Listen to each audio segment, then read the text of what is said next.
You are now tuned in to the Storm Tracker podcast.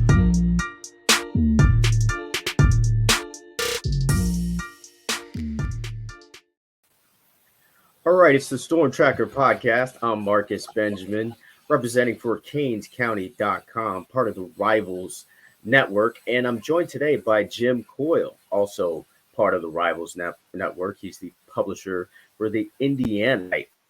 And a big couple of days coming up between Miami and Indiana.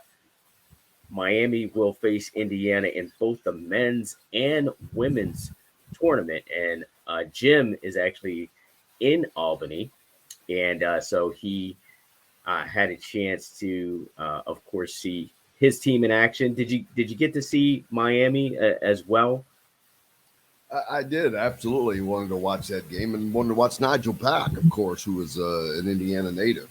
So wanted to get a look at him and see those guys. So yeah, it was my first chance getting to watch Miami really play. Yeah, awesome. So just kind of overall, what'd you think of Miami's performance, and then also Indiana? A tougher game. They had probably a tougher game, but and like you mentioned, they don't have the size that Indiana has, but they also have other things that Indiana doesn't have, which they're quicker. They can use their speed, perimeter.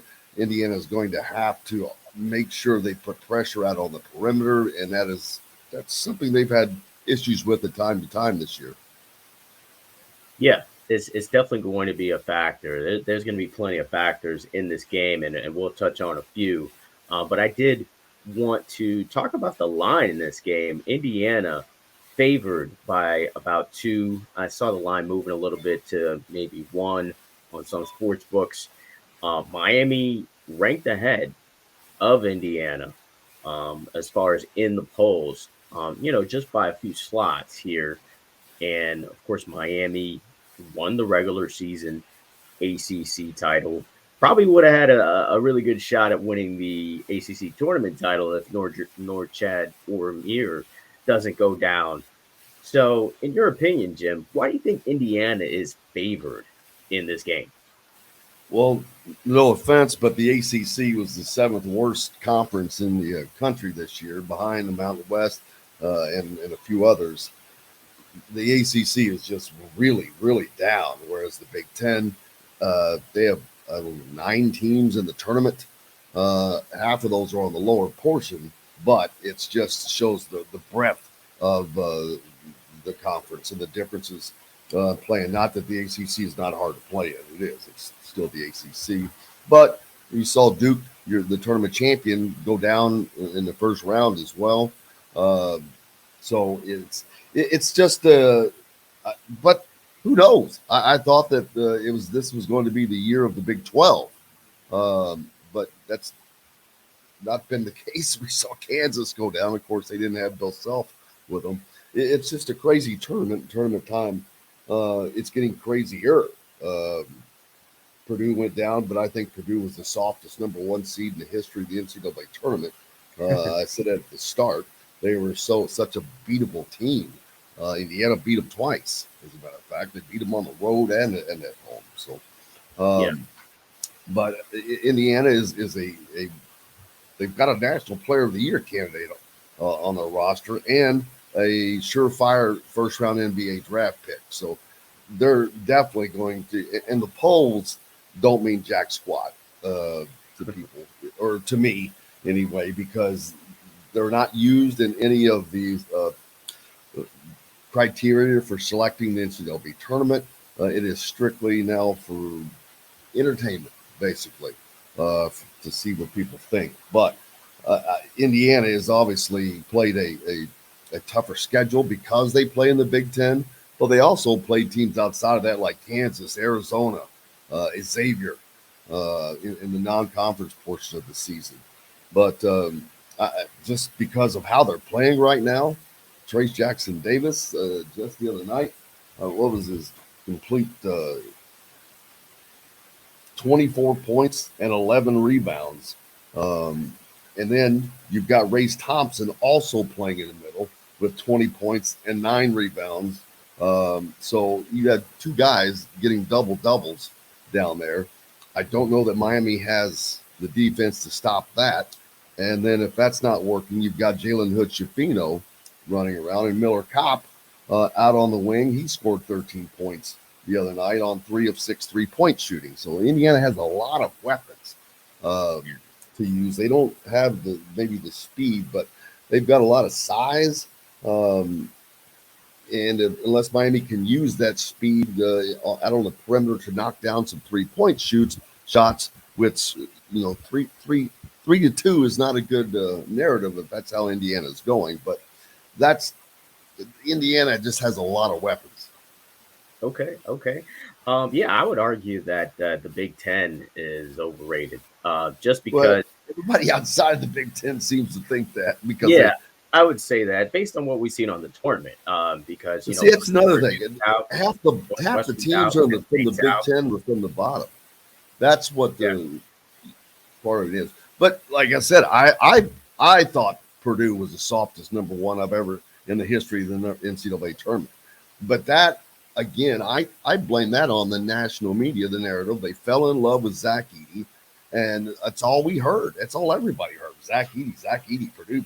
Well, right. They had a set of freshman guards, and it wasn't Zach Edey that got them beat. They have freshman guards, and show me the last team that won an NCAA title with a pair of freshman guards that were not NBA prospects. These guys are not NBA prospects, and they're freshmen, and they got beat. I hear that. But yeah, if we're just basing on what we see in the tournament, Purdue goes down, Northwestern goes down, Penn State goes down. Correct me if I'm wrong, but Indiana is that the last team left from the tournament? Hardly, no, they're Michigan. I mean, I don't have the schedule. Oh yeah, Michigan State. There's several Big Ten teams left actually. Michigan State is still in there, and Indiana. So Michigan State, Indiana, I believe, are the only two teams. I could be wrong there, but I think that is it. And if you want to compare that to the ACC, you got Miami, and then you got Pitt. To the two, Pitt was a team that if they would have hit a last second shot, they would have won the regular season ACC title. So yeah, I think the national narrative of the ACC being down is I think it's somewhat convoluted. I think. The metrics say that. The metrics says the ACC is down. All the metrics that are used, the RPI, the net rankings, every metric you want to use shows it. So it's not. I mean, I don't think it's. I hear that, but what's going on the floor right now? It's pretty evident. But you can't base an entire conference on 2 teams. Not when you have 14 teams in it. So you have to look at the overall picture and not take a piece out of it and use that as your baseline. Yeah, I mean, based on what we're seeing in the tournament, I think it's not. I don't think there's a significant difference between the two conferences, but we'll see tonight. Tonight will be the best measuring stick to see, who is, I guess the better conference or the better team. And Miami, I think of course they've got Isaiah Wong, who is potential NBA player. Jordan Miller, certainly one of the more underrated players in the league. And you've got Norchad Omier, and then you mentioned Nigel Pack, who's definitely going to be playing with some kind of energy inside of him, playing against a team from his home state, especially coming off of a huge game last time out against Drake. So I anticipate that he'll have a good game, as well as Isaiah Wong, who usually bounces back from not so good outings. Jordan Miller also didn't have a really good outing, so I expect him to also bounce back in this game. But as far as Indiana is concerned, of course, we know about Jackson Davis and him scoring, 20 points a game this season. What are some of the? I mean, you mentioned some of the other players like Race and some of the other guys. Who are these other guys that Miami should be concerned with aside from Jackson Davis? Well, it starts with Royce Thompson if you're talking down low, because you just look at the numbers he put up the other night, but that's something that he has done frequently. Uh, he can score inside or out. He knocked down two from behind the arc, in addition to the rest of his points coming in the paint. And he is a big body, and he's not. Miami does not have anybody that's going to move him either. So Indiana has two big bodies that play simultaneously down low. Uh, so they're race, and then you've got Miller Kopp, who out on the wing has been scoring and is 46% behind the arc shooting the three, and Trey Galloway at the two, who is at 50% on the year shooting the three. Indiana is one of the top 15, 16 teams in shooting the three-point and efficiency this year. They're just also one of the lower 20 schools in taking three-point shots. They don't take nearly enough. They should be shooting more. But if they do, they've been efficient when they've been put in that position. And so then there's guys, Jordan Geronimo, who is not he's just a guy that can come off the bench and has been some spot minutes relief. But then you've got Tamar Bates, who hasn't had a great game here of late, but he's the guy that can go off at any time off the bench. He'll be coming off of the bench for Indiana. And then you've got Jalen Hood-Schifino, who I've yet to see anybody contain him this season. Purdue definitely could not contain him at Purdue, and it just killed him. And I don't think there's anybody on Miami's team that's going to be able to contain him. And I'm not talking about from a scoring standpoint. I'm talking about what he's able to do and run the Indiana offense. And I don't see anybody that can stop Trayce Jackson Davis. And if they slow him down, he's become great at passing out of whatever people are throwing at him. The double and triple teams. He has become one of Indiana's assist leaders because of that. A long while still scoring at a double-double. So he's found a way to get around all these junk defenses people throw at him, and that has been a huge boost to Indiana's offense. Awesome. Should be a really good matchup. I would suspect that Jim Larinaga and his staff are really going to come up with a game plan to try to contain Jackson Davis, and it's happened. And probably try to let some of those other guys that you mentioned try to beat them.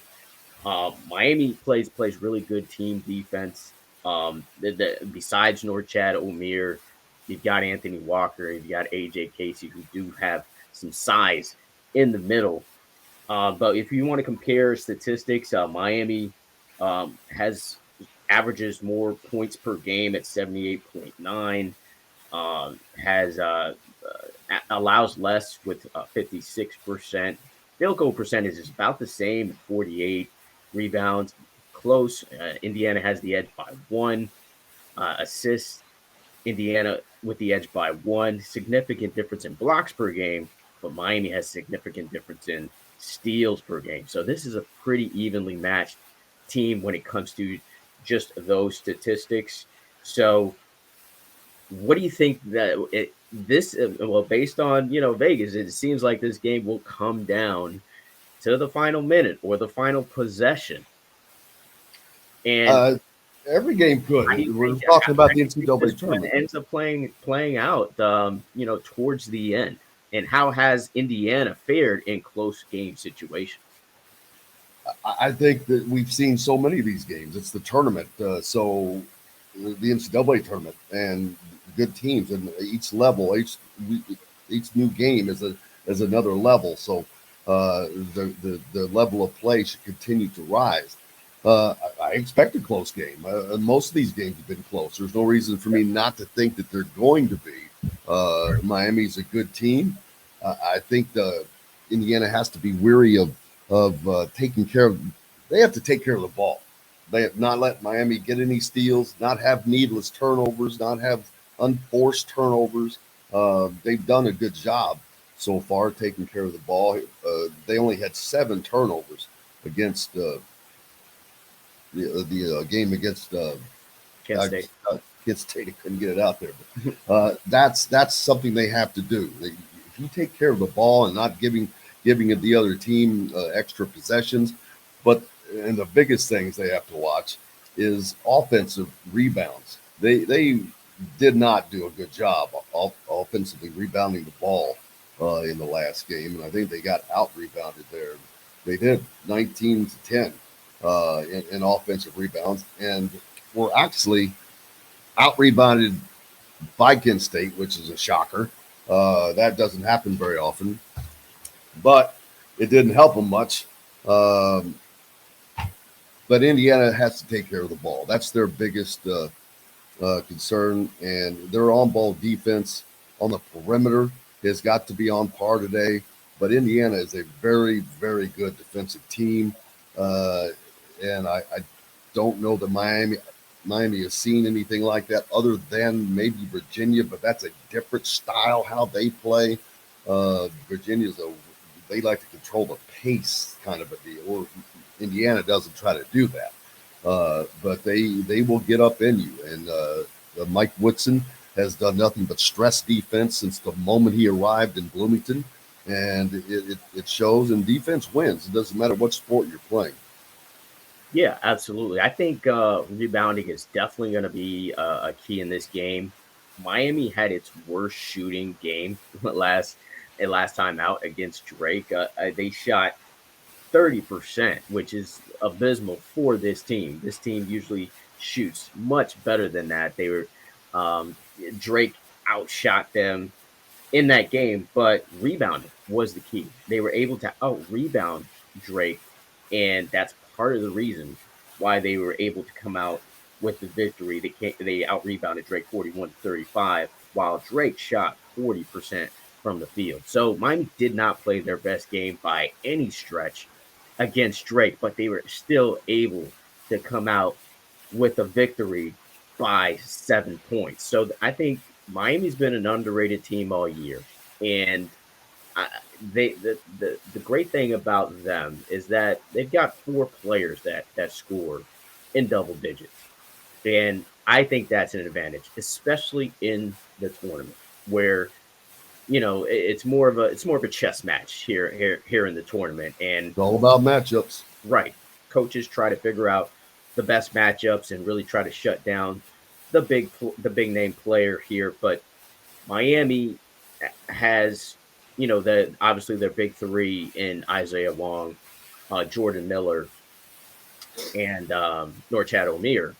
But Nigel Pack has been the top scorer in the month of February, and Wooga Poplar is another player that can come on big, as he did in the last game, where he hit 3 3-pointers in that game, was 50% from the field. So it should be a very interesting game tonight, Jim. I'll be excited, kind of to see how this game turns out, and hopefully we can change that narrative for you about the ACC. if they pull it, who knows? Don't blame me, brother. I didn't make the metrics. Right, exactly. So we'll see what happens. But we'll switch over to the women's game here, Jim. It's very interesting that Miami is playing Indiana in both men's and women's here in the tournament. I wonder how many times that has happened in the past few years with any team. But Miami squeaked out a win yesterday afternoon, rather, against Oklahoma State. This was a game exciting to watch. They were down 17 points at halftime, and they just clawed their way back in this game, took the lead in the fourth quarter, and was able to hold on late. Almost got robbed with a really fast 5-second call, by the way, which gave the possession to Oklahoma to potentially hit in the end. So it was a little scary for the Hurricanes fans in those final moments. But Indiana, obviously, tougher opponent here, number one seed, but they were without their best player in Mackenzie Holmes in the last game, and they were able to still come away with a victory against an overmatched Tennessee Tech team. But I would think that they would need Mackenzie Holmes in this one because this Hurricanes team they beat a number one seed by double digits this year in Virginia Tech, so they can play with anybody. So first off, can you give me anything on the status of Mackenzie Holmes? And no, all I know is what you know is she sat out with knee soreness, which is a little ironic since they had 2 weeks to prepare, but maybe that happened through practice, and I don't know. Uh, you would certainly rather see Indiana have the services of Mackenzie Holmes in any game. Of course, yesterday they won easily without her, but that's Indiana's the most balanced basketball team I have seen in I don't know how long. And when I say team, I didn't put women's in front of it. They are a machine, and and I'm not talking 5 deep. I'm talking 6 and 7 deep. They have 3-point shooters galore, and that is not having Mackenzie Holmes does hurt because she's the anchor in the middle to that, which when you have both of that going, when you have Mackenzie Holmes, who's an All-American, a consensus All-American, and you've got four players like Sydney Parrish, Chloe Moore McNeil, Sarah Scalia, who just can drill three-pointers after three-pointer, that's a dangerous team. And that's why Indiana only lost 3 times this year. They lost once at Michigan State when they did not have Grace Berger, their heart and soul senior leader, also all Big Ten player. Then they did not lose again until at Iowa, I believe. That was on the last second Caitlin Clark's shot. So that's a tough team. But they had a head scratcher in the Big Ten tournament. They had a 20-point lead against an Ohio State team, which is a tournament team, but they blow that and lose. But I think that just seemed to really, pardon my language, piss off the Indiana girls. I mean, because I saw Grace Berger, who is a very, very mild-mannered, very humble person, and I could just look at her face, and I'm like, she's pissed off. And I'm like, wow. Don't think you want to play a team like that. But not having Mackenzie Holmes, if they don't have her today, I don't know. We'll see. That would be interesting. It'll be a thought that either Terry Morin thinks they can win without her, or she's not able to go. Yeah. And I don't know which of those that it is. Yeah. We'll see. We'll find out. Yeah. But Indiana's a dangerous team with or without Mackenzie Holmes. I think as people saw yesterday, not having her and still winning by 20-plus points or whatever the final score was. Yeah. I think they definitely need her. I mean, 22 points per game, 7.3 rebounds per game, 1.9, damn near 2 blocks a game. This girl is a monster. And I think with a team like Miami who scores in spurts as they do, and this is the tournament. This is March Madness, where every team in basketball period goes on a run at some point, but Miami, I think, has a chance to really take advantage of the situation. Now, if Mackenzie Holmes was a healthy player for this game, then I would definitely lean more towards the Hoosiers in this one. But I think Miami definitely has a puncher's chance now with Holmes being a questionable player for this game. For Miami, it's got to be Haley Cavender as far as making plays. She's got to be the one making 3-pointers, because as you said, you're going to have to keep up with a team that's very balanced offensively. And Cavender is your most consistent player when it comes to offense. But Destiny Harden's your player in the middle to kind of stabilize that team. But you're going to need someone else to really kind of step up. You're going to need a Jasmine Roberts to kind of step up possibly in this game, or someone else to really to make this a game. If they win, it'll be one of the biggest wins in program history for the Hurricanes to take down a number one seed. Oddly, that they're in the same situation that they were last season, where they won the first round in the 8-9 game, and then they lost to the eventual national champion in South Carolina. Maybe that bodes well for Indiana if they take out the Hurricanes this time out, but definitely should be a good one in Bloomington, and that's the other factor for me, that it is in Bloomington, and it's going to be a raucous crowd, and it's going to be a tough environment. There'll be 15,000 people there. Wow, for Indiana. Yeah. Easily. It is. That's another thing. This is going to be an environment that Miami has not ever seen before. They've never played in before. Playing in Assembly Hall is it's one of the tougher things to do for opposing teams. I'm talking men's or women's. That's just well documented. It's just one of those iconic places. It's extraordinarily loud because of how it's set up. It's like two theaters that are facing each other, and the noise rains down. And especially if it's something you're not accustomed to, I promise you, it will affect your game. Grayson Allen once said after Duke played there that when you're standing 5 feet away from a guy on the floor and you have to use hand signals, he said that's loud. So that gives you an indication of what I'm talking about. Wow. It should be a great environment tomorrow. Interesting to see what will happen. Right before we let you go, Jim, I just want to get your thoughts on the movie Hoosiers, man, because I think that movie will hit different for me after these next two games. I may look at that movie a lot differently. But your opinion, I mean, actually, are you from Indiana originally? Absolutely. I graduated from IU a long time ago, but yeah, I'm a Hoosier. Okay. Your opinion on that movie.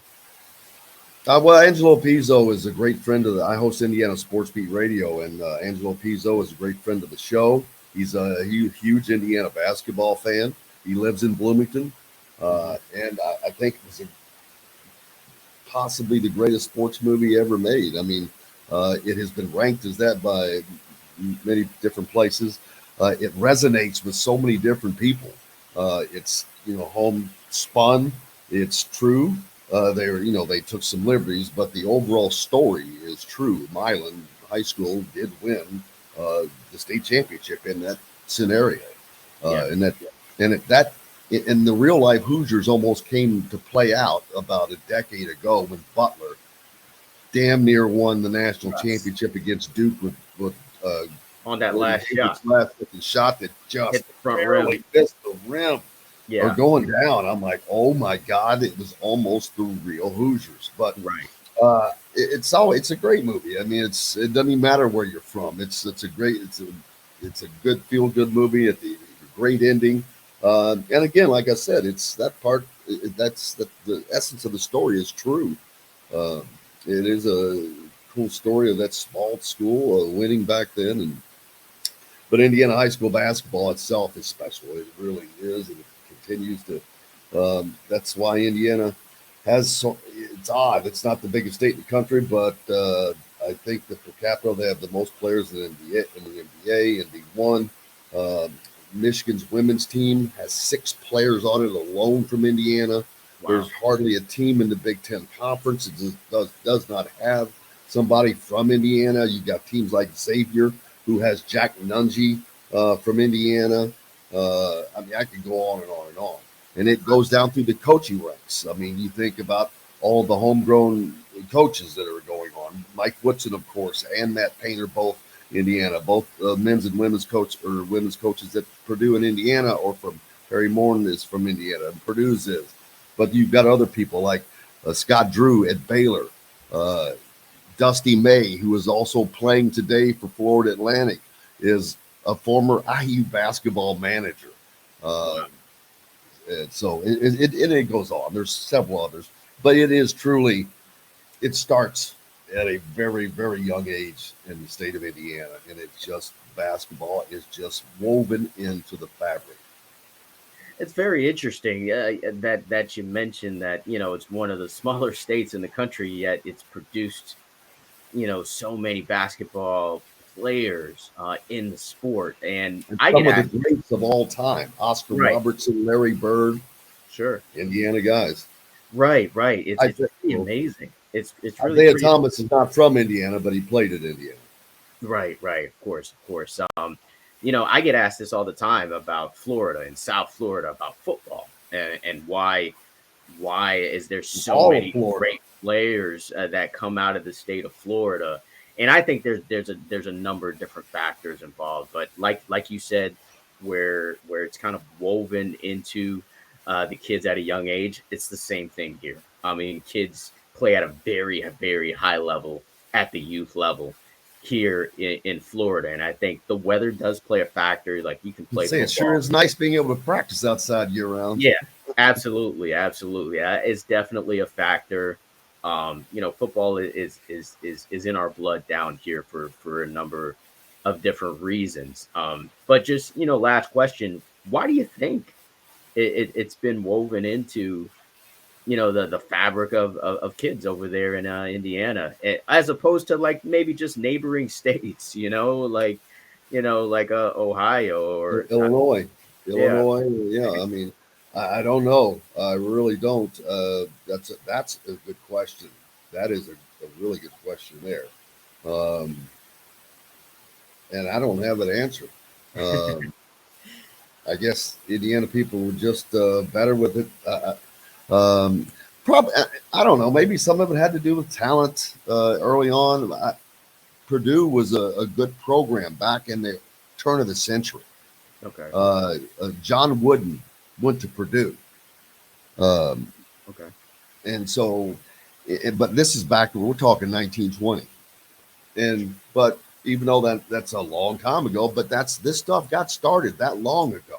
I mean that's what I'm talking about when I say woven into the fabric. I'm talking about way back, and so from way back, you had people. You had some success.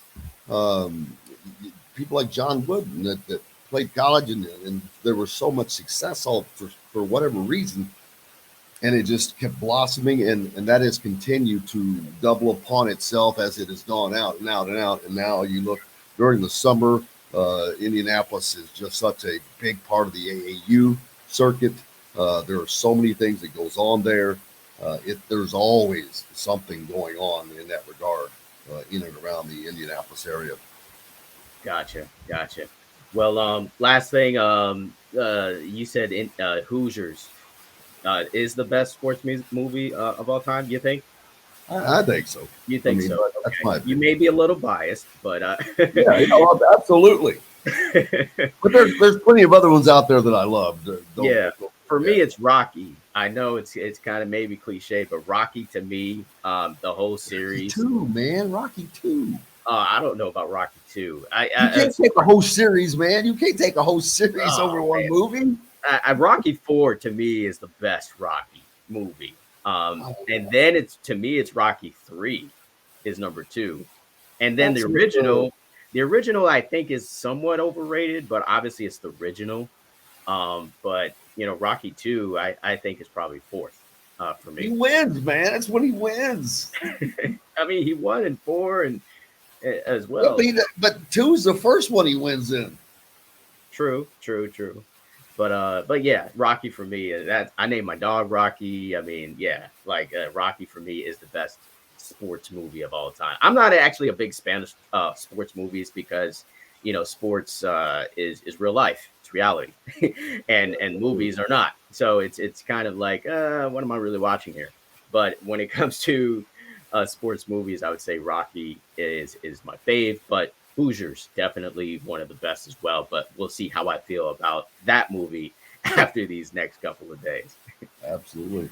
All right, thanks again, Jim, for joining me on the Storm Tracker podcast, and we'll see how everything turns out in the next couple of days, and hopefully I see you again soon sometime. You bet, man. Have a good time, Marcus. Appreciate you.